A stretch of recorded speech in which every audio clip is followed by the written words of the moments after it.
Good afternoon, everyone. Welcome to Ask the Experts, our lung cancer prevention and screening webinar this afternoon here. Thank you for joining us for our virtual event. Our intention is to provide a space for sharing of information, resources, and to answer any questions about lung cancer screening and prevention. We will have a question and answer time at the end of the presentation. Feel free to submit your questions via the chat, or if you're comfortable towards the end and would like to be unmuted so you can speak directly, just let us know and we can do that. Currently, all participants are muted and unable to speak verbally in the presentation. We've mastered the chat function this morning. Everyone was able to use that. So if you do have an urgent question for one of the speakers, feel free to put it in there. I will be monitoring that and can have the speaker address your question. And then just a little reminder, this event is being recorded. So all and any personal questions will be removed and edited out. We had some facilities for long-term care ask us if we could possibly record this and share it with them so that their tenants could view it as well. So with that, I'm going to pass it over to Kelly here and we'll get started. Today we have Jacob Anson, Health Promotions Coordinator from Wright County, here to speak about tobacco and e-cigarette health impacts. Take it away, Jacob. Thank you. Can everyone hear me? Yes. Awesome. All right, so I'll be talking largely about e-cigarettes today. You can go ahead and go to the next slide. So it's gonna be a pretty quick presentation today, but we're gonna be talking about what e-cigarettes look like, what's in the products, and the health impacts. Go ahead and go to the next slide. So what do e-cigarettes look like? When I talk about e-cigarettes, I really break them down into three different categories. So pens, mods, Juul, and Juul-like devices. So when I'm talking about e-cigarettes, I'm talking about there's a lot of different terms that individuals will use for the act of using the device. So they may just say I'm using an e-cigarette. They may say they are using a vape, they're vaping. Depending on what products they're using, they might be say they're juuling. A lot of these terms have come up and come about as e-cigarettes have gained in popularity to talk and use vernacular that people may not recognize about these devices. This presentation that I'm giving was in some way, shape, or form given to all of the area schools within Wright County, because as many of you probably know, within the last 2 or 3 years, we've seen a huge uptick in the amount of vaping or e-cigarette use in schools. Go ahead and go to the next slide. So the first one I'll be talking about is pens. So with e-cigarettes, the general type you'll hear about are e-cigarette pens. They're small, they're discreet. As you can see on the screen, the one in the center there, when they first came out, companies really wanted e-cigarettes to look like traditional tobacco products, in a sense, look like normal cigarettes. What companies have quickly found out is that most individuals that are younger, or most individuals that are in younger generations, don't want to think they're actually using traditional tobacco, so they don't want to associate e-cigarettes with traditional cigarettes. So the companies gravitated towards something smaller, something more sleek, such as the thing towards the top right there. With pens, these are ones that are going to be traditionally found in a lot of gas stations. They're going to be single use in a sense of you're going to use up what's inside of the e-cigarette, and then you're going to throw it away and buy a new one. But I would say the big takeaway is we have really seen that individuals in older generations don't in large droves come to use e-cigarettes from traditional tobacco. What we really see is that a lot of the e-cigarettes are marketed towards younger individuals and aren't really made to look or even be categorized with traditional tobacco in those adolescents' minds. Go ahead and go to the next slide. The next category I'll talk about are mods. So real quick, mods are the big bulky e-cigarettes that people tend to think of when they think of avid vapors.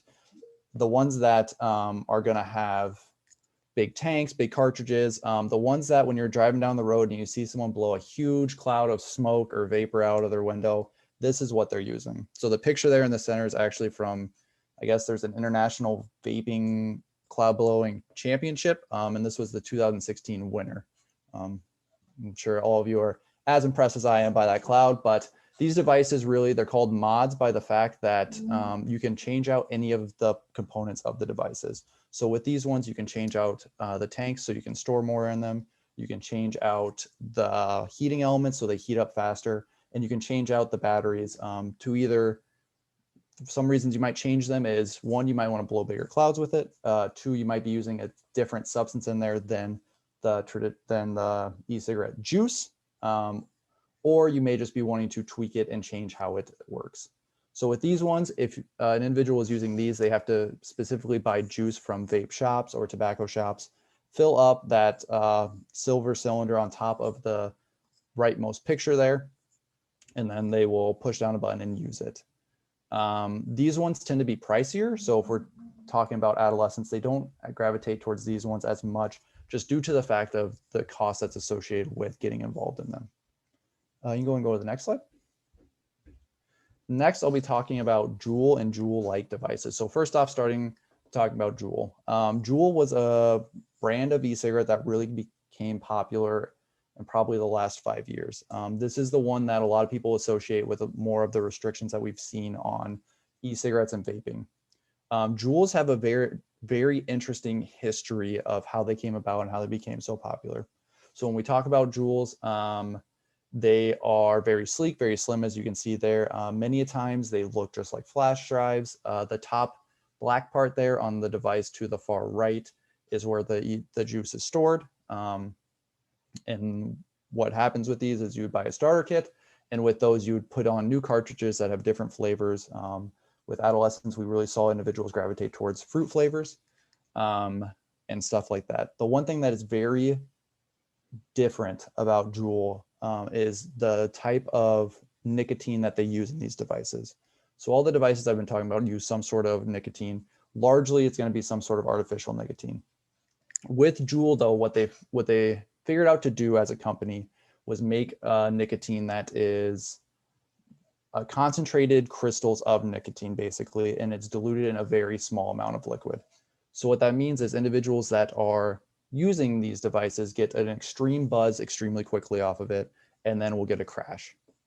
As with many addictive substances, you seek that buzz, you seek that high. So if you are getting a big high and then coming down and then you're going to want to seek a bigger high again, and you're going to start building that addiction very quickly.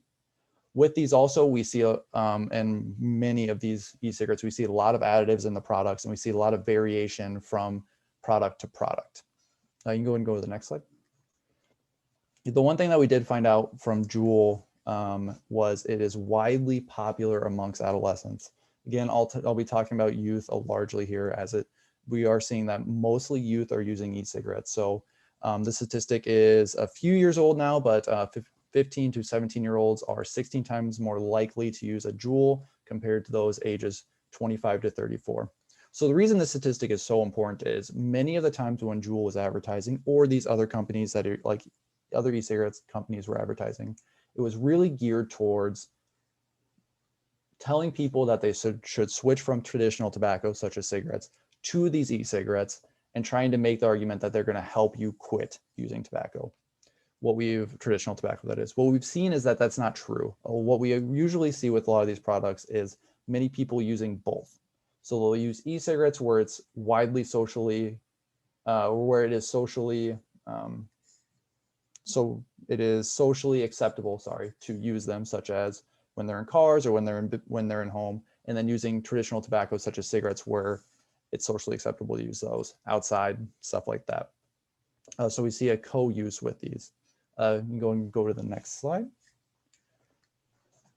Because of Juul's wide popularity, you go to the next slide. That's again a picture of the starter kit and a picture of the vapor that would come out, which is very small. When Juul became very popular, we saw a lot of other companies jump on board of these nicotine salts, these concentrated nicotine juices, these really concentrated nicotine juices. So you have two devices here, which again, you'll realize look very sleek, very slim, but have that same blend of nicotine salts, nicotine crystals in them that really drive that addiction. Go to the next slide. And then the next one after that. So we'll talk about what's in the products.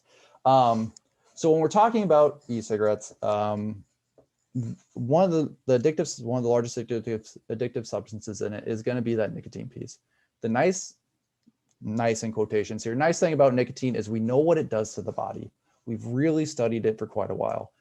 So when we're talking about the health impacts of these chemicals in this, we really know what nicotine does. It increases the heart rate. It causes arterial damage. It causes a lot of that stuff that we know about. The other things in e-cigarettes are some of the very surprising things and things that we wouldn't see in traditional tobacco as much. Specifically lead, tin, nickel. These are with not technically within the juice, but within the heating elements of e-cigarettes. So if you look at the picture on the right, you'll see what is kind of like a cotton ball stuffed into those circular wires there. That's the heating element. So that cotton absorbs the juice, that heating element heats up, causes that liquid that's been absorbed to vaporize, and then they inhale it. Well, what we have found is a lot of these companies, believe it or not, are in to make a profit out of these things. So what they do is they use very cheap metals on those heating elements, the cheapest they can get. So what that leads us to is that lead, tin, and nickel, those heavy elements, breaking down in the heating elements and then being inhaled by the users. So we're talking heavy metals being directly inhaled to the lungs, which is causing lung damage. Some of the other things in here, formaldehyde, we know that is carcinogenic, so we know it does cause cancer, and it is something that is in the vast majority of juices as a preservative, and individuals are inhaling it. Propylene glycol is what makes the cloud of smoke. So again, it has been known to be damaging when it's heated up, and that is exactly what's happening with this juice. It's heated up very rapidly. Sorry. Some of these other chemicals are known carcinogens.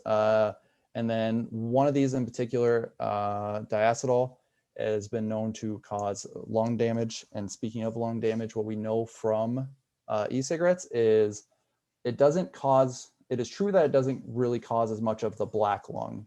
You won't see a lung that is completely black covered in tar with e-cigarettes. But what happens more with e-cigarettes when it comes to health impacts is it's causing small lung damage. So it's causing damage directly where that air transfer is happening in the lungs, leading to increases risk of cancer, leading to those type of things that happen. The other large health impact that we're seeing really come out from e-cigarettes is the fact that a lot of these chemicals dry out your mouth and really, really stick to your teeth.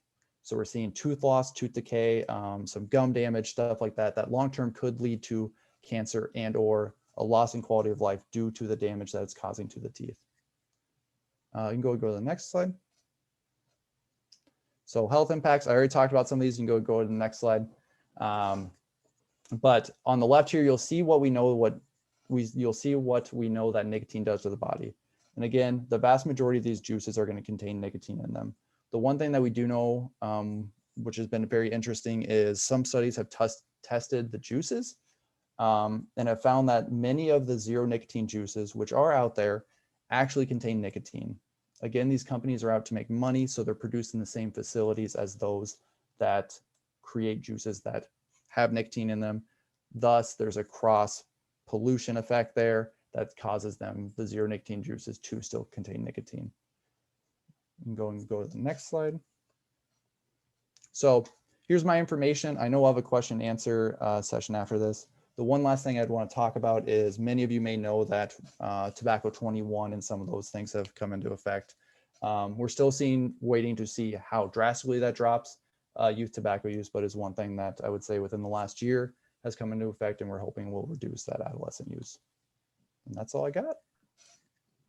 Wow, that was a lot of good information, Jacob. Next up, we have Mark Katz, who represents the Minnesota Department of Health.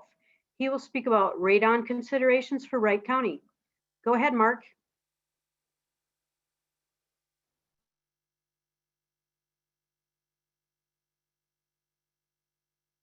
Hello, do you hear me now? Can someone be in the chat and just let me know that they can hear me, please?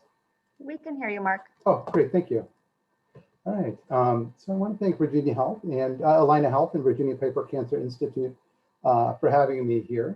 I am with the Minnesota Department of Health. And I wanted to talk a little bit about radon in Minnesota and also in Wright County in particular. And you can change the slide.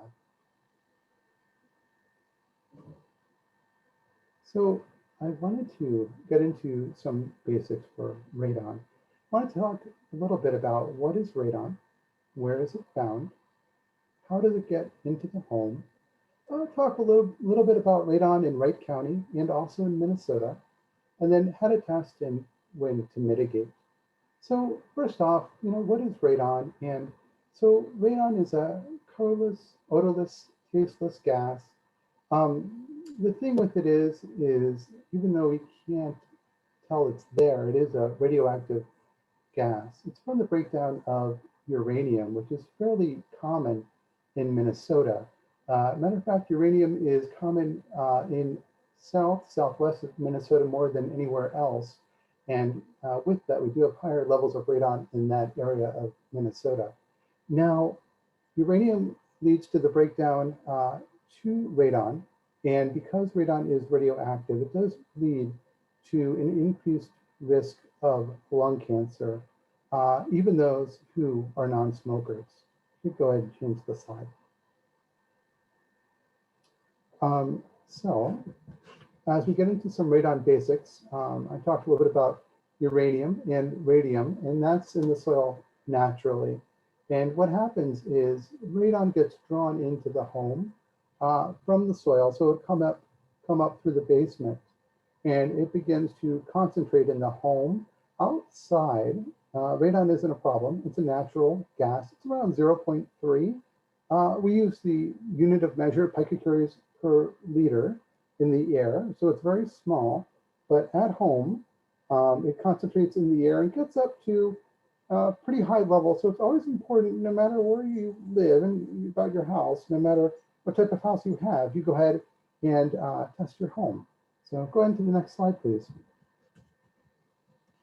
So this is more about radon pathways. So we're getting a little more detailed here, but I just wanted to point out that when I mentioned radon and radon going into the basement, there are different ways the radon gets into the home. Now, one of the biggest ways really is just any soil that's in contact with the home itself. So we look at things like a sump pump, the floor wall joints, which are the joints between like the wall and the floor in the basement, kind of if that's opened up. Or crawl spaces are a good one too. So anywhere that air can flow into the home through the basement are avenues or pathways where the radon could enter into the home. Let me go ahead to the next slide, please. So I wanted to talk a little bit about basically pathways that drive radon into the home, or what we call a driving force. And there are three main driving forces that bring radon into the home. The first one we talk about is like a stack effect. You think of it this way, it's hot air rising. When hot air rises, it leaves the home. But we want to know where, when the hot air rises and leaves the home, it has to get air from somewhere. So it usually pulls air from the basement or from the lower level. And then the radon enters in there. And that's why Minnesota homes are generally a little bit higher in radon, because we're heating air for 6 months of the year. And so our radon levels are a bit higher than other states, partly because of how the home operates. The other thing is a downwind draft effect. We say that don't test your home for radon during stormy weather or barometer pressure is pretty high or low, because that affects how the wind pushes the radon into the home. And the last thing is just the vacuum effect. And basically what we're talking about there is if you have, for instance, a range hood or anything, or a fan in the bathroom where it's sucking out air. And if it sucks mechanically out air, then air has to be replaced from somewhere. And again, it just tugs on that soil gas and brings radon in that way. So really my point is that we don't know, don't depend on what your neighbor had for a radon level. Don't depend on the county having low radon levels. You should always test your home no matter what, because homes are each individually different in how they operate. Okay, next slide. So the Environmental Protection Agency, or the EPA, did a number of studies, and they found that radon accounts for about 21,000 lung cancer deaths per year, or 2,900 of those being non-smoker related deaths. And so it is something that we are concerned about, and why we're talking about it. And why we want everyone to test their home for radon. It's a very simple thing, but just to reduce your risk of lung cancer by just simply testing. And if high, then putting in a mitigation system would, save you that risk. And so that's what we're here about today. Go on to the next slide, please. So the Environmental Protection Agency has established an action level for radon. The action level is 4 picocuries per liter, but it was set back in the 1980s. Today, many professionals can get that radon level down to 3, 2, or even 1 picocuries per liter. So it might be worthwhile to take an action between 2 and 4 picocuries per liter, even though the action level, the level at which we say you should install a radon mitigation system, is 4 picocuries per liter or more. The indoor average level in Minnesota is 4.5 picocuries per liter. The indoor average outside of Minnesota, but for the United States, is only 1.3 picocuries per liter. So about 3 times more in Minnesota. 2 and 5 homes have very high radon levels, 4 or more in Minnesota. So that's about 40%. So 40% of homes have high radon. And because it leads to an increased risk of lung cancer because of its radioactivity for radon, we always just try to, tell everyone to go ahead and test, because 40% is a pretty high number, and the rest of the United States generally isn't as high as us. So it's important to test, especially here in Minnesota. Go ahead to the next slide. Oh, whoops. So the average radon, as I said, is 0.4, that's outside, and 1.3 inside. Just briefly, outside isn't a problem because it doesn't concentrate. It's free to go its own way. So it's very low. But inside, where it concentrates, especially during the wintertime, where we're always pulling in soil gas, it is imperative that we do test, especially during the wintertime, where we're going to get a reading that's going to be a little bit higher, about 1 picocurie per liter higher than if it was done during the summertime. Go to the next slide. So I wanted to talk a little bit about Wright County. And Wright County is even higher than the rest of Minnesota. So there are about 2.5 or 5 out of 10 homes that have high radon levels in Minnesota. And the average level, while in Minnesota is 4.5, in Wright County it is 4.8. So it's a little bit higher. So if we do live in Wright County, it may not be the best time right now to test, but it would be better to test during the summertime. But I should say, when we do test, we want our windows closed. Basically, if we have our windows open, it kind of dilutes the radon level. So we want to keep them closed. So with this heat wave, it's actually not a bad time to test right now because we have our air conditioning on. So with our air conditioning on, and maybe not a bad time to test right now too. Go ahead to the next slide. This is the website. I'm not going to go into it, but this is the website we could find on the NDH webpage. And basically, it's a map of all of the counties in Minnesota and then the radon levels. We have 4 picocuries per liter on the right-hand side, and what's the percentage of homes that have been tested at 4 or greater. And then we have 2 or greater too, because we say 2 or more, let's think about testing for radon.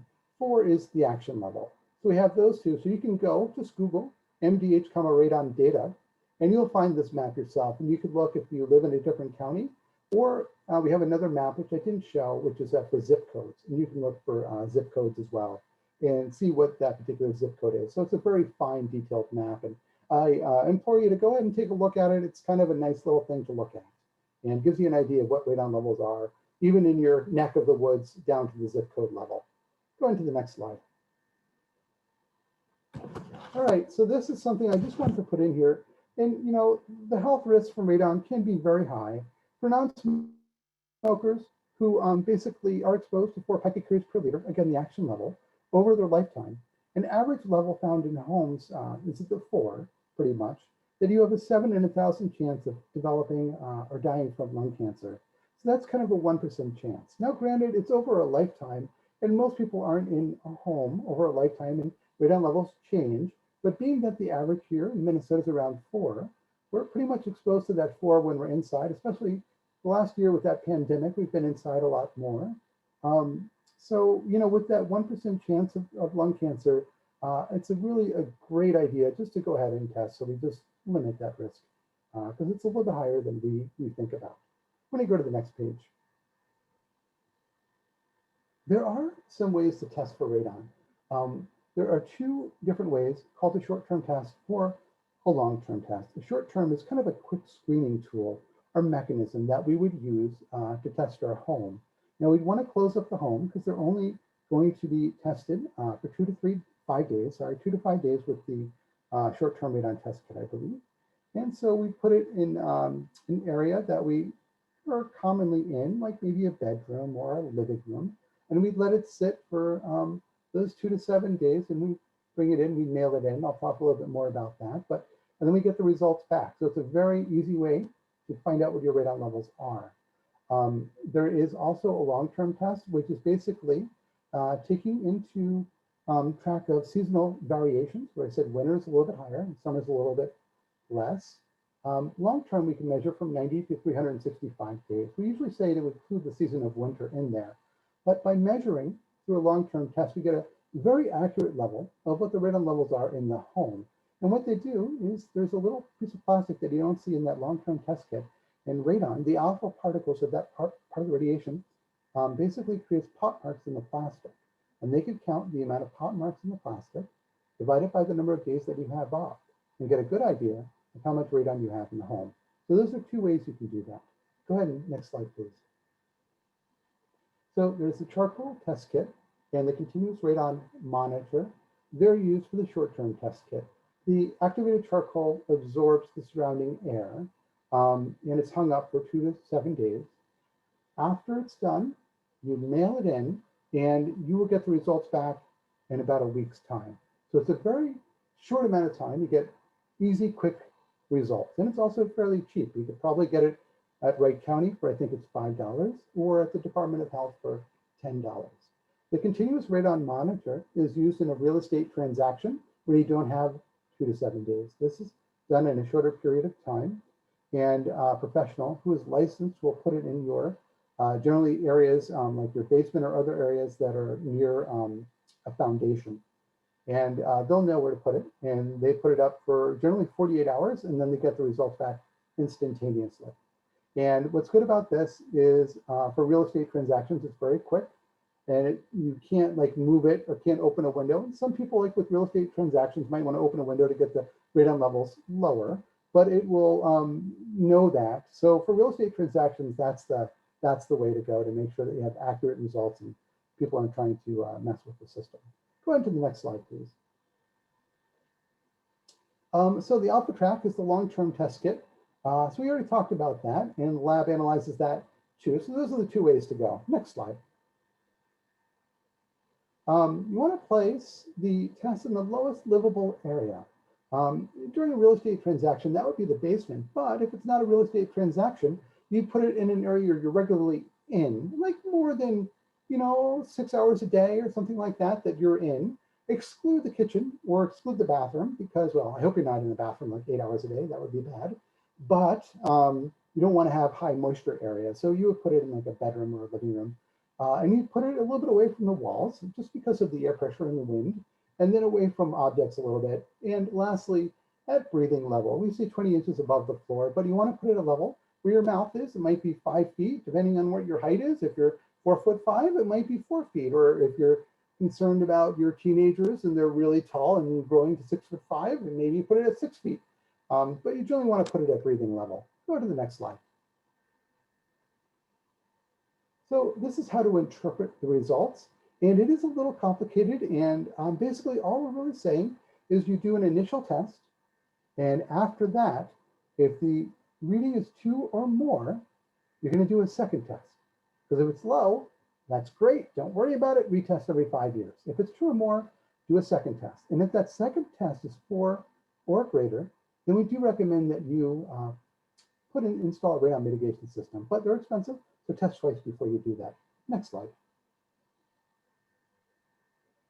We have qualified radon mitigators that could come in and install a system. So if you do need it, there are licensed professionals that install it on a website. So you can just look on a website, put in your zip code, and find the person you need. Go ahead, next slide. Next slide, please. There we go. So, whoop, I don't know where that arrow came from, but mitigation basics, radon mitigation system diagram. This is a very basic system. You got a fan up top, usually in an unconditioned space, like an attic or even outside. It sucks the air like a straw out the outside top of the house from basically a hole that was dug on the bottom in the soil. So that's, and then you have these indicators, like an active notification monitor and a YouTube manometer that tell you that the fan is sucking the air out, because if the fan isn't sucking the air out, it's not doing its job. So it will have those indicators as well. Next slide. And retest, if you do put a mitigation system in, make sure to test to make sure it's working right away.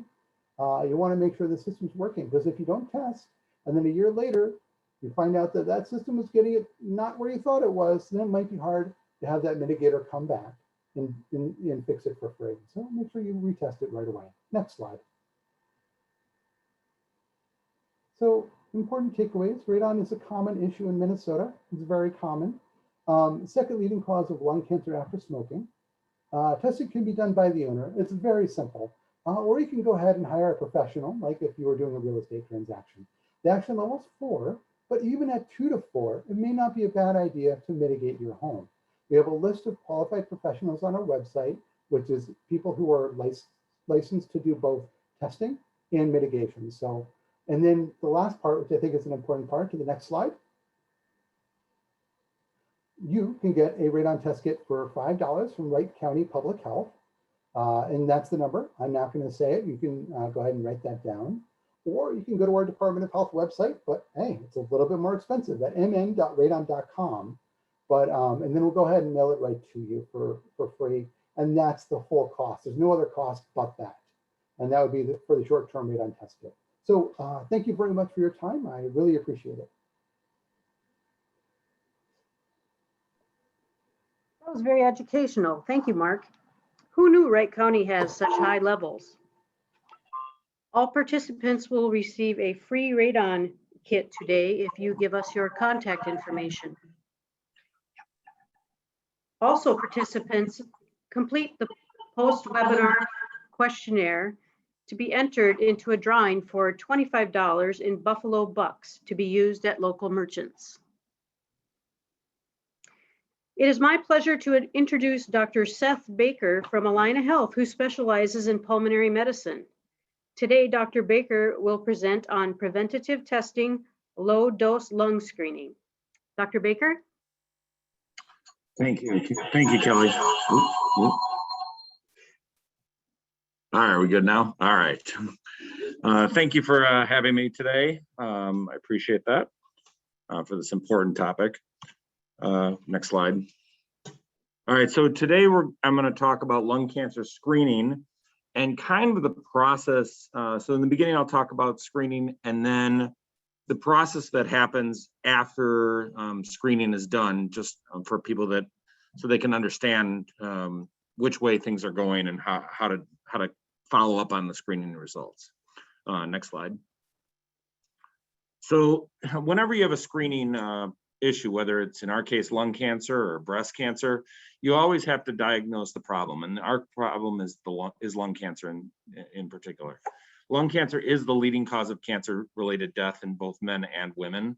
The American Cancer Society estimates there's about 230,000 new lung cancer cases a year, with 150,000 deaths a year. The little picture on the right just shows the various estimated deaths, and you can see both for men and women, lung and bronchus are on the top. People think it's often the sex-related cancers like prostate or breast. They are more common, but they often do not cause more deaths.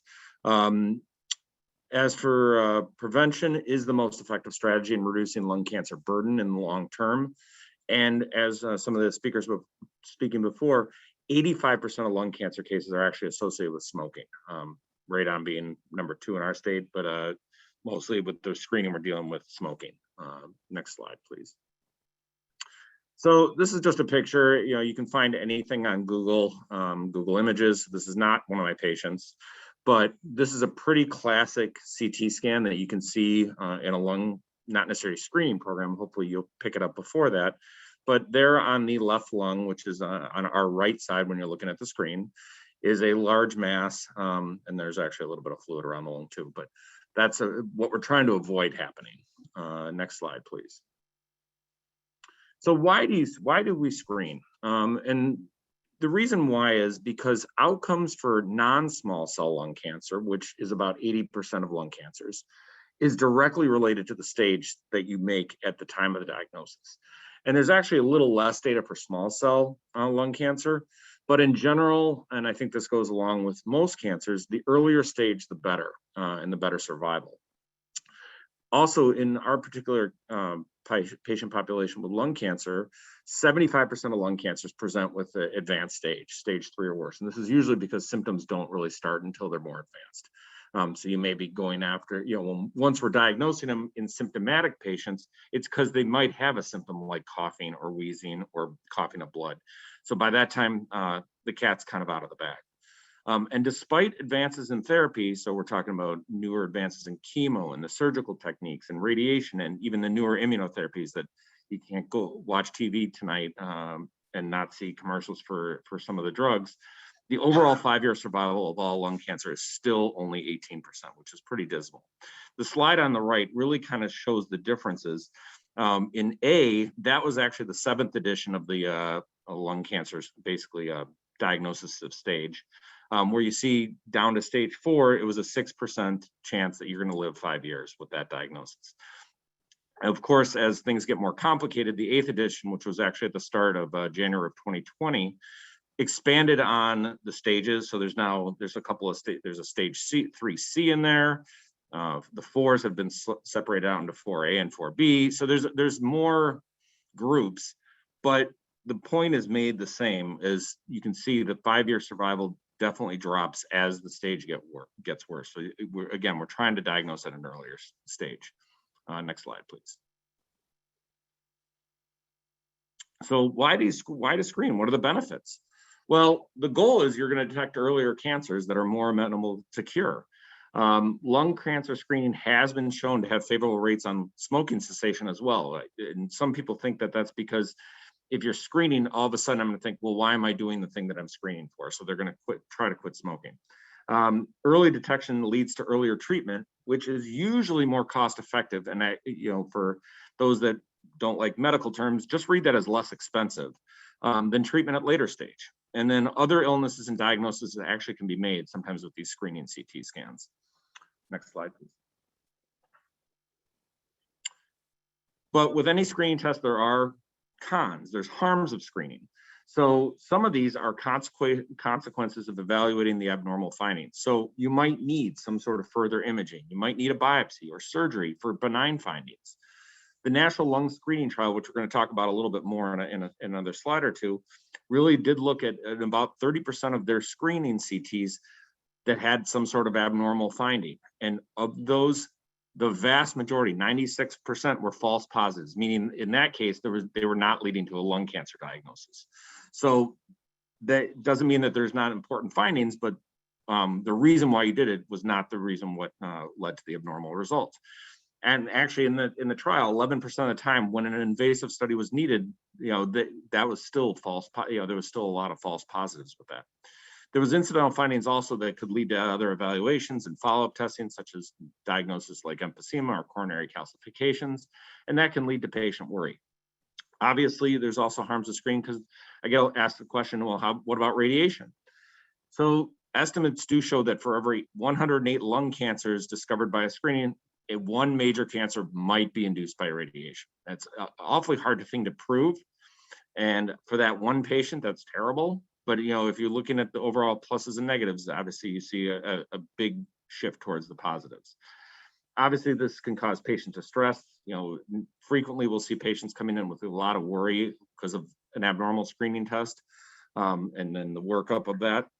And then there's actually overdiagnosis too, which you wouldn't think overdiagnosing lung cancer is a big deal, but what happens if you're diagnosing a lung cancer, you're overdiagnosing the lung cancer in somebody that it might have been clinically irrelevant, somebody that's got a really tiny cancer with terrible heart disease and really poor survival from their heart disease.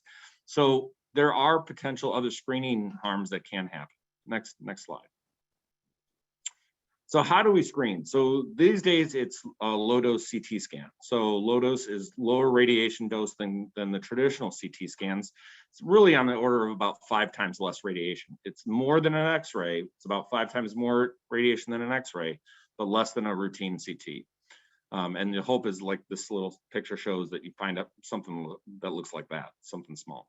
Next slide. Thank you. So getting back to the National Lung Cancer Screening Trial, this is really what the landmark study was that indicated lung cancer screening is beneficial. They enrolled 53,000 people. And this is about, I think the studies came out about 10 years ago. 53,000 people, and it compared low-dose CAT scans versus chest X-ray follow-up for 3 years. Now, the reason why they did chest X-ray, because traditionally that's all we had. And then they actually did a lot of studies in the 70s and 80s on chest X-ray screening, and they found that it didn't give any benefit. They found cancers, but it wasn't early enough to do anything about it. So that was kind of the standard of care at that time, and they weren't recommending screening. They selected a high-risk patient population, so 55 to 74 years old with a 30-pack year history of smoking. A pack year is basically I smoke 1 pack a day for a year. That's 1 pack year. So you can imagine 30-pack years, what that translates into. The patients had to either be current or former smokers, and they had to quit less than 15 years before. And actually the trial was stopped early because they did see the benefits. Next slide, please. So what was the results of this trial that led to kind of the whole screening development? So they actually found a 20% reduction in lung cancer deaths in those who were screened, which, I didn't include this on the slide, but that is on the order of what colonoscopies do for colon cancer, and is actually more effective than what breast cancer does in mammographies. And in addition, they actually found a nearly 7% all-cause mortality reduction in the screen group. So this is patients that not only did better with lung cancer, but they found aneurysms or other medical problems that reduced the mortality in those patients. And what was really telling was the number of patients needed to screen to prevent 1 lung cancer death was 320. Now, when I read that, I'm like, that seems ridiculous. We're going to screen 320 people to save 1 lung cancer death. But when you compare that to generally accepted screening programs like colon cancer and breast cancer, the number needed to screen for colon cancer with a colonoscopy is over 2,000. That's to prevent 1 colon cancer death. And the number to screen breast cancer is almost 2,000.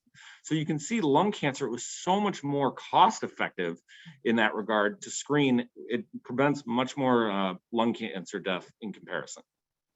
And the main difference was the detection of more stage 1 cancers in the low dose group, and it also less stage 4 cancers in the 2nd and 3rd years of follow-up scans, which really suggests that we were diagnosing these things earlier, which was leading to the mortality benefit. And since this study came out, there's been several other studies that have confirmed and refined the numbers a little bit as well. Next slide, please. So who gets screened? Well, up until very recently, the U.S. Preventive Task Force really used this lung cancer screening trial as the basis for who was included for screening. So up until a few months ago, age 55 to 74, the 30-pack year history of smoking, and the current or former smokers less than 15 years ago. That's who was included in the trial, so that's what the U.S. Preventive Task Force recommended. However, based on more recent data and some other factors, that has now expanded, and this is really hot off the presses because it happened in really mid to late March, where they updated their recommendations, and it expanded it to age 50 to 80 and dropped the pack years down to 20. And of course, it's still having the current or former smokers who quit 15 years ago. Next slides, please. So why did this change? And there was 2 main reasons. One was using the old guidelines, only 15% of the eligible patients were getting screened by previous guidelines. And whether this was lack of buy-in by the medical community, lack of interest, and lack of knowledge about it, they didn't really could explain why this was happening. So by doing this, expanding the age range and lowering the smoking criteria, they would actually make more patients eligible for screening, which actually nearly doubles the potential patients that can get it. And the eligibility expansion was also really viewed as a way to get more inclusive of women and African Americans. Both groups have been shown to smoke less cigarettes than Caucasian men. And African Americans actually inherently face a higher risk of lung cancer anyway than Caucasian men to begin with. So they felt by expanding it, you're going to allow more individuals, more patients to get covered by this. And then the question is, will insurance cover this? And the answer is yes. However, that comes with a caveat. At this point, most, if not all, insurance carriers these days cover lung cancer screening CTs for eligible patients. However, it did take 1 to 2 years after the original recommendations for the insurance carriers to cover the screening. Usually what happens is the screening happens, the recommendations come out, Medicare decides to follow it about 6 months to 12 months later, and then the insurance carriers that are competing with Medicare will follow that about 6 months to 12 months later. So there is always a delay on this. So I would always recommend checking with your insurance company. They'll cover the original. So if you're in that 55 to 74 with 30 pack years, that should be covered. If you're in the expanded recommendations, it may not be covered yet, but it should be in the next year or two. Next slide, please. So what now? So what's the process? What that happens? So certainly you can always discuss with your doctor, which is where most lung cancer screening discussions happen, or if you're seeing myself, or your pulmonologist, or any person at Allina. Allina does have these lung nodule clinics as well at some of the bigger centers, Abbott, Mercy, United. And if this is going on to non-Allina people, Health Partners I know has lung nodule clinics, Fairview does. So pretty much all the big centers have these kind of clinics designed for lung cancer screening. And the discussions usually include some semblance of shared decision-making, which is really you're talking to one of the experts about the pros and cons of lung cancer screening in you and to help determine if you're eligible. In particular, since I obviously am with Allina and our lung nodule clinic at Mercy, the lung cancer screening is done by Cheryl Jarvis. She's one of our nurse practitioners, and she does a great job and follows a lot of these patients. And if you're eligible, and she does go over this kind of stuff, and you decide to proceed, then you'll get a low dose CT scan for lung cancer screening. Next slide, please. So what happens if, this is kind of the next steps. What happens if you have no lung nodules or any other concerning findings? Well, then it's routine annual low dose CT screening for at least 3 years. Again, that's what the studies did, was 3 years. Doesn't mean you might not even extend it on. I'm not suggesting if you're 50 and start doing this and do it till 53, then you're in the clear and you're not gonna have to worry for the next 20 years. So those are ongoing decisions that can be made with your provider to change the time frame. If you see small nodules, which is extremely common, and actually probably the most common consults we get in the nodule clinic, usually it's some sort of routine CT follow-up at varying intervals, 3, 6, 9, or 12 months. And we follow these things for up to 2 years. If they're stable for 2 years, in most situations, no more follow-up scans are needed, and the nodules are considered benign. Most nodules that are less than a centimeter in size are benign, over 95%. So, that is one of the big talking the patients off the ledge when they come in with a 5 millimeter nodule. That's some of our work that we have to do, because they think, as soon as they see something wrong, it's cancer. When you immediately tell them that it's, you have a 2% chance this is cancer, all of a sudden the weight has been lifted off their chest per se. Next slide, please.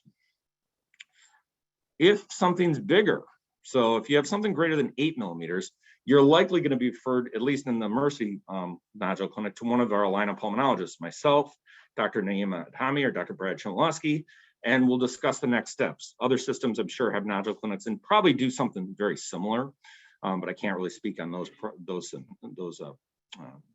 institutions. Usually this could be either A, you're going to repeat the CT scan at varying intervals, like before. You might get a PET scan, which is a different type of radiology test to help determine if a biopsy is needed and where would we do a biopsy on the body. And then we'd also discuss biopsy routes.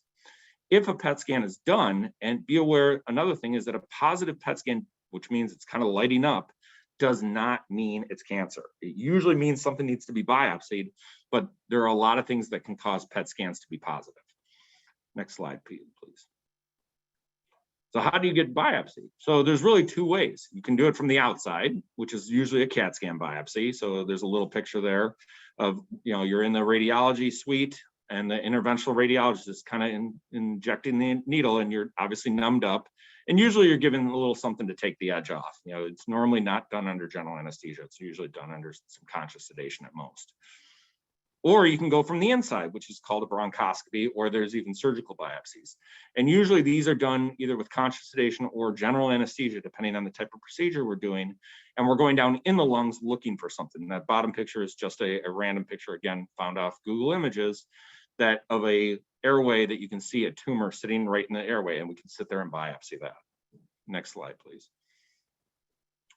What happens if you get the cancer diagnosis? Well, there's a good chance you're going to need some other form of tests, maybe an MRI of the brain, maybe breathing tests, because this all helps with staging and helps decision-making for your treatment plan. You're probably going to be referred to some other specialists, a medical oncologist for either chemo or immunotherapy, maybe a radiation oncologist for radiation, or a thoracic surgeon for resection.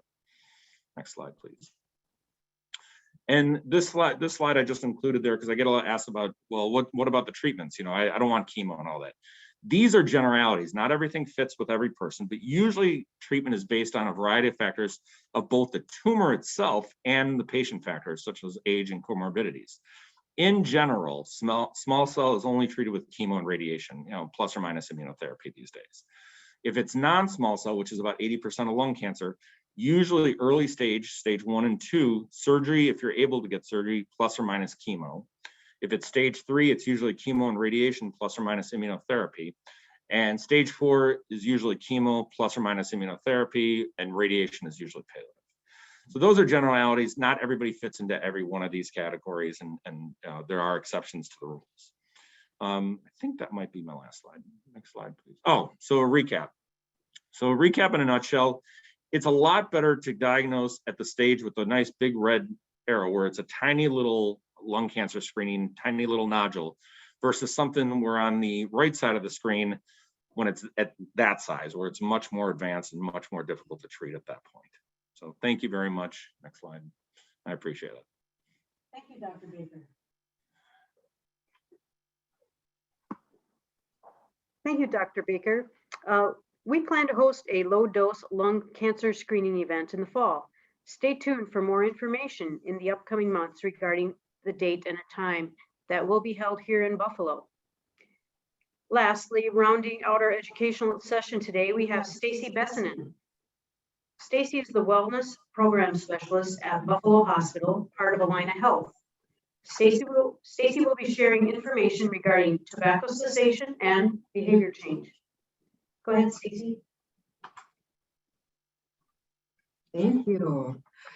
So we just heard a lot of information about the effects of vaping, smoking, and radon levels, and it can be very overwhelming. And so our goal is really to empower you to make positive changes and take the steps to prevent lung damage, to live your best life. And behavior change is a process. And for humans, sometimes these processes can be hard to implement or change, whether it be quitting smoking or vaping, taking the steps to test for and mitigate for radon, or even getting a lung screening. So this is where behavior change really comes in. Next slide, please. And so first we're going to start out with smoking and using tobacco. And so when we're looking at this, I really want you to, think about, if you are a smoker and you'd like to quit. I'm really impressed oftentimes when I work with people who are smoking, all the stress management techniques that go into actual smoking. They're taking a break, they're going outside, getting some vitamin N for nature, they're social interacting and connecting with others, and they're taking these deep breaths, and so just thinking about what takes place there's a lot of really good things. And so as it relates to our habits form when we do things over and over, and we make things very easy for us, and even in that process. So when I work with people who are smokers, I think about, the self-care, what do they have to do to put the smoking into place to make that happen? And there's a lot, and that's that process that we're thinking about as it relates to behavior change. And so the first thing I do is work on that awareness. So what do you need in this moment? So as a smoker, if you need that cigarette, and so what I do is I ask them to kind of stop themselves and say, okay, what's going on in this moment? And if they say to themselves, I really need to go out and smoke, yeah, go ahead, go out and smoke. But what I recommend is going, taking your break, going outside, talking to those others who are there, taking a few deep breaths, and then asking themselves, okay, how am I feeling? Do I feel like I really need the cigarette? And sometimes the answer might be no, and that's a good thing. Sometimes it might be, yep, I do. So then it's a step after that. Do I need one puff? How do you feel after that? Do I need half a cigarette? Maybe you need a full cigarette, maybe you need two, or as it even relates to vaping. So it kind of allows yourself to stop yourself in that moment and say, what do I need? Because oftentimes habits, they're just so ingrained. So then we go in and we don't even realize it, and all of a sudden we've smoked or vaped, the whole cassette or 3-4 cigarettes, and so oftentimes stopping yourself and just having that awareness is key. So next. So I also want to go into kind of changing that question to really build on our own resiliency. This is a really good question, especially when you go to the doctor. And I know a lot of physicians are changing this question as well. Oftentimes you go in and the doctors say, what's going on? What's the matter with you? And you'll say, well, I have high blood pressure and I'm overweight and I'm smoking and I'm not eating very well. And so the doctor will say, okay, well, eat better. Here's some blood pressure medication, go for a walk and quit smoking. And here's some brochures for that. And here's a picture of my mom with her 2 little grandkids, who these boys are now 14 this year. And so what happened was she had all of those same symptoms and issues that I just talked about. And she went into the doctor and the doctor changed that question. The doctor said, what matters to you? And at the time, my sister and I were both about to have babies. And she said, my grandkids are very important to me and I want to be around for them. So the doctor said, well, lower your blood pressure. Here's some medication, go for walks, eat better, exercise and stop smoking, and gave her the pamphlets to go along with that.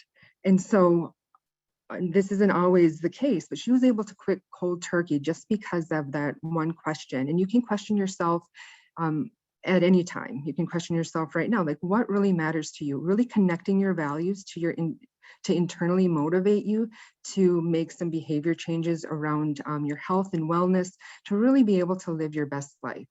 Next slide. So when we're looking at behavior change, we're looking at, do you want a temporary or versus a permanent change? And that can be really hard to kind of think about. So in this process, it's a step. It's all about that awareness. To take some time and really think, what are your values around this? What changes do you need to make? It's amazing what you as humans, if we do smoke or vape, what steps we need to take in order to make that happen. And so when we adjust our behavior versus a lifestyle change, sometimes it can be around diet, it can be around smoking or vaping, or even testing for radon, or even going in and making a screening appointment. It all is a process. So really allowing yourself some grace and time, and to really sit back and take a deep breath and make those small little changes. Making sure that the behavior change is really realistic for you and sustainable. That is also very important, those small changes. And then really thinking into the future, like what do you envision yourself to be in 5 years, 10 years, tomorrow, next week, any time, like just really getting that in vision. And what are you trying to change, and why are those changes important to you? So really linking those back to your values. Next slide.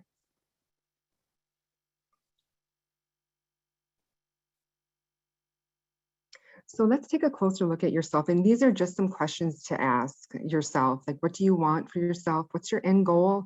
What are your barriers and constraints? I mean, that's very important to just note.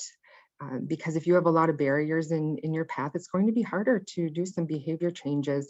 And so before you even start, there might be some barriers that you need to break down. What support system that do you have? Support can be very, very important. And then what is your motivation? So kind of getting back to your values. Next slide. And then we're also looking at failure versus success. Like I had mentioned before, around smoking and vaping and taking those breaks and getting outside, there's a lot of success in that. So we can build on that and act on it and do, you know, we already have that habit put into place of going outside and taking those deep breaths. So how can we have that awareness? Oftentimes we allow ourselves to be identified by our failures and forgetting to celebrate our successes. So even, you know, ordering up and getting that radon test and starting that process is a success. Making an appointment to get a screening is a success. Just every single point on that process is amazing and a success. So we want to concentrate on those positives and not dwell on the negatives. You know, you're working as hard as you can to make some good positive lifestyle changes, and it takes time, and that's okay to allow yourself and give yourself some grace.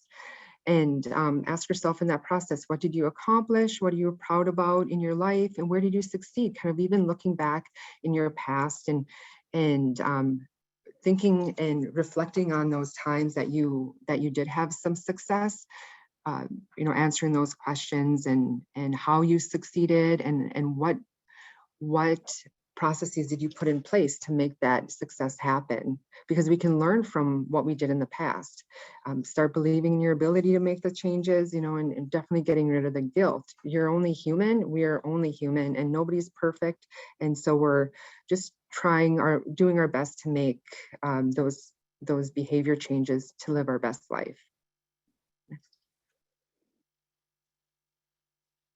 And like I had mentioned before, small changes over time bring big results. You know, it's the little things, it's the daily things. It's taking a step back and just taking a deep breath and saying, okay, what do I need in this moment? If you're stressed or if you're not sleeping, or if you need to make that appointment, or if you need to you know, test for that radon, whatever it is, it's taking that first step. It can really make big results for your future and for your overall health and wellness. Okay, and then definitely there's a goal setting process in all of this. You know, we can always start with you know, our big goal, and then we want to break that down into smaller goals. So making some small adjustments, you know, one at a time. Meet yourself right where you're at. You know, how are things, like if you're trying to quit smoking, but your life is really, really stressful right now, we're looking at, okay, so maybe right now is not a good time, but I'm still going to bring in some of those awareness tools to say, okay, I'm just going to go out for a couple of deep breaths and see how I'm feeling. If you've never done that before, it might be something to give or worth a try. And no change is ever too small. So building your self-confidence and your self-esteem by sustaining any change, big or small, is a huge accomplishment for us as human beings. Don't try to address all your goals at once. That can be very overwhelming. Just like, you know, some of the information that we heard today, you know, very, very good, but sometimes that can be very overwhelming. So definitely taking the first step and going from there. And then remember, some small changes, and some changes will occur in stages, but the end will produce the result we're looking for. So definitely setting some small daily goals to make that big goal happen for you is always a first step.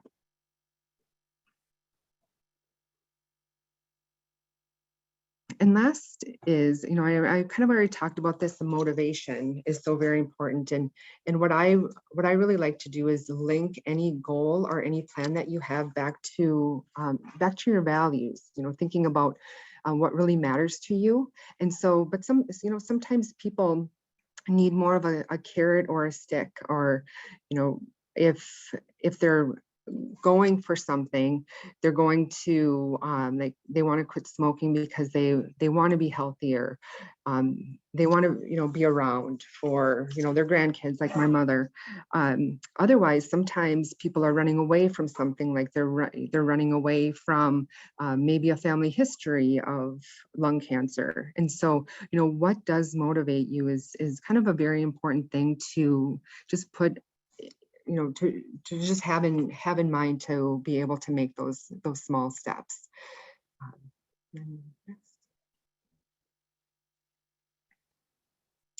Yep, so we'll be around for some question and answer.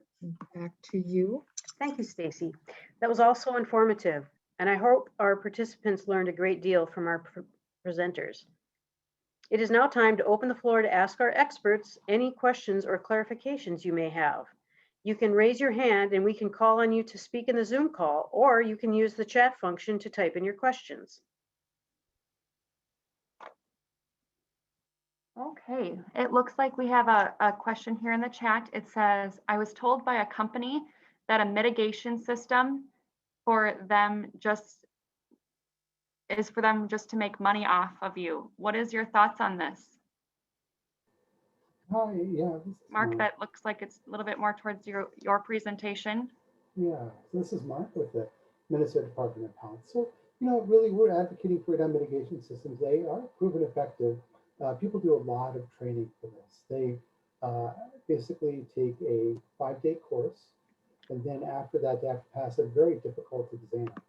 And it's because they do a lot of diagnostic testing to figure out where that radon pipe is going to go, what type of soil it is, so how deep the hole has to be dug in the bottom. Really what it is, if you think of it this way, it's like a straw, and someone's sucking out the top of it, which is the fan, and it's taking the air out that way. And around all those cracks and crevices I talked about, they're going to try to seal those up, put a covering on that sump pump, or over the crawl space, they have a Mylar sheet they put over it. So anywhere there is a space that rain can get in, they're going to stop it, make sure it goes up that pipe. So scientifically, it's very plausible thing, and it does work. We've seen radon systems go down from even in Pennsylvania, where they get up to 1,000 picocuries per liter, down to 1 or less. So it's a very well done thing, and installers are professionals and they know how to do this.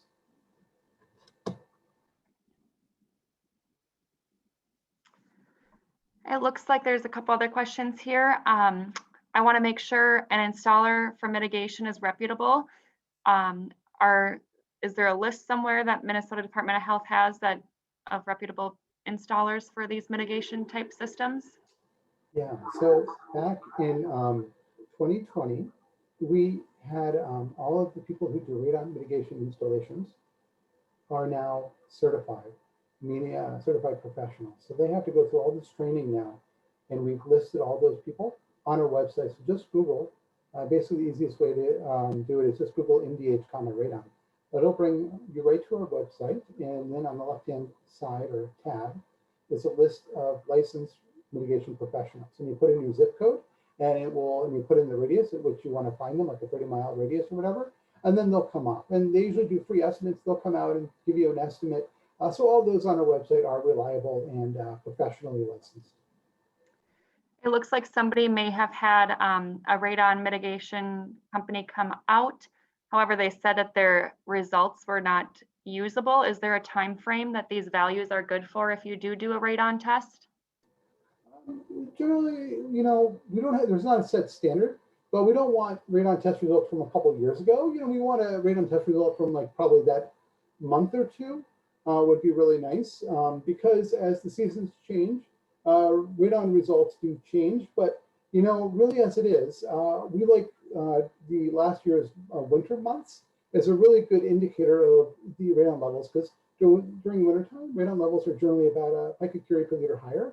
And that's the most accurate time. So if like you have a test done in the winter and then you have someone out in the summer, I think those test results are fairly reliable and accurate. If you have results from a couple of years ago, then I would say those are not as accurate, and you should redo that. Wonderful. And since we have you on the line, Mark, we had prepared one question for you. Does radon testing need to be done when moving into a new house or with any real estate transactions? Is that a requirement here in Minnesota? It is, real estate testing of the home is a requirement. Oh, no, not a requirement, sorry. Gosh, now I, it's so funny. You know, I have to say, I've been doing COVID work for the last year and a half and getting into like radon work. And I'm like, oh my gosh, you know, you kind of forget things. My gosh, which is embarrassing. But COVID's taken over my life for the last year and a half.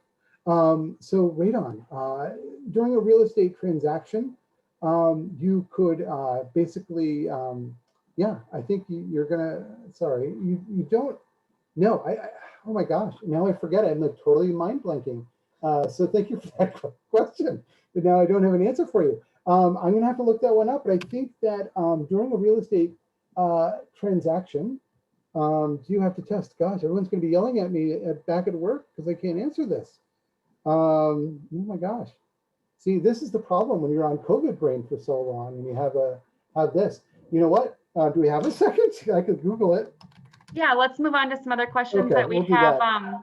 that we have prepared, and then you can get the floor here again when we're through. One of the questions that we prepared was, what can I do to stop my teen from vaping? Is there any direction here for parents of teens that, you know, have the ability to purchase these devices? That's a very good question. One that we've gotten quite a bit as vaping has increased for sure. I think the biggest thing to first do is just to be aware of what devices are popular, what devices are being used, so you can recognize if your teen's using it. The other big thing is we all commonly get asked, how do we know if an adolescent's using? And it's difficult in many ways because a lot of the signs and symptoms of someone that's been using nicotine at a younger age is the irritability, the frustration, the wanting to be separate from their family time, stuff like that. But a lot of those same symptoms can be said for someone just going through adolescence. For if you find that your teens are using or your adolescents are using, I would say the first things first, the best thing you can do to start out is just have a conversation with them, have a very open and honest conversation about what their use looks like, why are they using. Many times we hear that individuals are using to fit in or to manage stress and anxiety. If it is a stress and anxiety piece, then having the conversation of what are better ways to do that.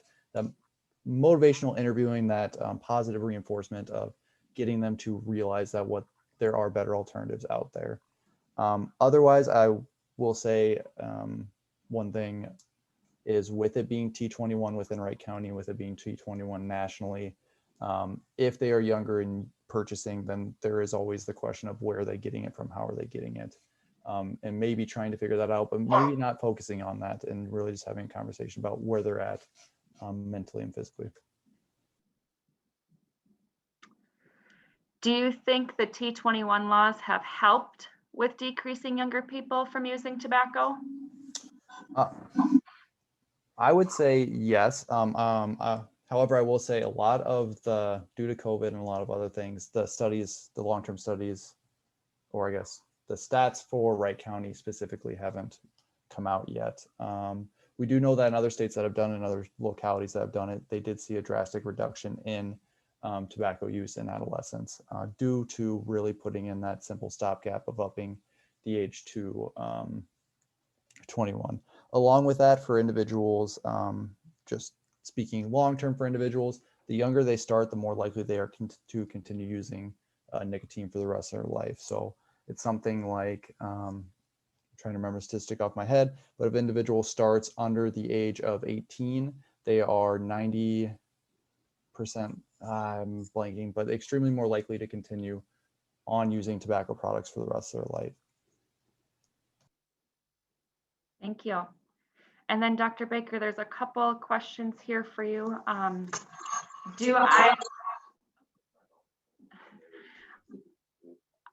Let's see, how many of the criteria do I have to meet to qualify? So is it just, do I have to be 50 and have smoked at one point in my life, or do I have to meet all of the criteria?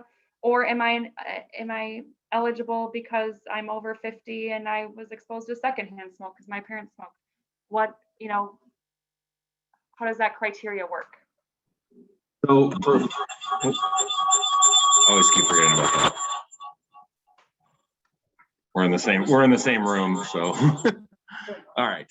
So for insurance coverage, yes, you really do need to hit the criteria that the insurance carriers are covering. So at least the old one was the 55 to 74 with the 30-pack year history of smoking, the either active or smoking less than 15, quit less than 15 years. And presumptively that's going to be the same going forward with the newer recommendations.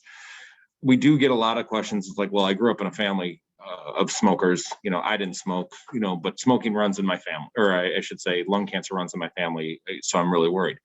And I often will turn to the patients and be like, well, lung cancer probably doesn't run in your family. Smoking runs in your family. So it comes back to, this is still mostly an environmental cause of cancer, lung cancer, radon, smoking. So you really aren't technically eligible if you don't hit the criteria. Now, then there's the other, whenever we do our lung screening for nodules, we're also asking about asbestos and radon and other histories of smoking or other histories of cancer. And most often they're not necessarily going to be a candidate for lung cancer screening CTs, low dose CTs. That being said, I've had plenty of COPD patients that might have quit 20 plus years ago. They say, let's do a CT scan. It's not a low dose CT scan. It's a regular CT scan. And I'll say, well, we're doing it for quote unquote your cough, even though I will tell the patients, we're really doing it for lung cancer screening to look for spots in your lungs. So, I mean, there are, I hate to say, and this is not intended to be fraud or anything like that. You are trying to find ways around some of the criteria for some patients. But if you were the question on here where if you've never smoked, are you eligible? No, I mean, there wouldn't be an indication to do that for those kind of patients. Thank you, Dr. Baker. And then for you, Stacy, it looks like there's a question. Is the behavior change activities you talked about something you need to do for a certain period of time to be successful, or is it for a lifetime? Yeah, it's definitely a good question. So with anything, with any goal, it is putting those processes and steps in place to make it a habit. And so once it's a lifestyle habit, and once you got it, it's ultimately meant to be a lifestyle. So it's easier to have a lifestyle change that you're comfortable with, that you don't even have to think about very much anymore. It's just something that you do. So yes, it definitely, the ultimate goal is for it to be a lifestyle and over a lifetime. Thank you. And I just want to call it to the group. It looks like Mark did get back to us. Testing during a real estate transaction is not required, but it is, however, up to the seller and buyer to negotiate. Indeed, Do any of sorry about our that. participants have any more questions at all?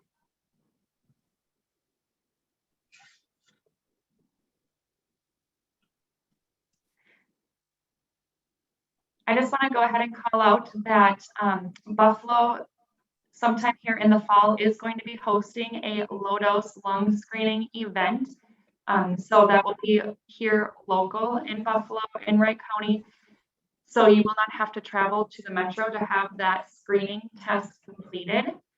Whereas you may normally have to go to Mercy or Abbott or a lung nodule clinic to have that done. We are going to offer that here in Buffalo. So keep your eyes out for a plug for that. Once we have a date and time set, we'll be promoting that event here in the near future. Yeah. Go ahead. I do want to stress that you don't need an event to get screened either. It's nice to have those, but the radiology department here does do lung cancer screening, at Buffalo. So, if your patient's eligible, if you're eligible, if your patient's eligible, you can still go get that. So. And then one more question, who do I talk to about this? So is my primary care doctor the best one to talk about any concerns about lung cancer, or who should I be reaching out to with those concerns? I would always say your primary is probably the best one to initially reach out to. Because most screening is still done by the primary care docs. They don't send them on to the pulmonologists or the lung nodule clinics in most situations. And they know you best. They know the patient best. They know the family's dynamics. So I think that's still a great starting point. If there was ever questions, you can always go to one of the nodule clinics and do screening questions in that regard for lung cancer screening. But I would highly encourage it to be the primaries. Wonderful. Thank you, Dr. Baker. At this time, I'm going to pass it off to Kelly here again. I would just like to thank the participants for joining us today. It was great to share the afternoon with you and learn from our wonderful panel of experts. Please fill out the post-webinar questionnaire after our call is complete today. Fill out the contact information if you would like to be entered into a drawing for $25 in Buffalo Bucks gift certificate.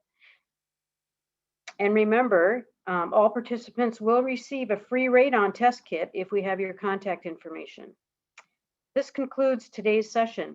I hope you all have a wonderful rest of your day. Thank you.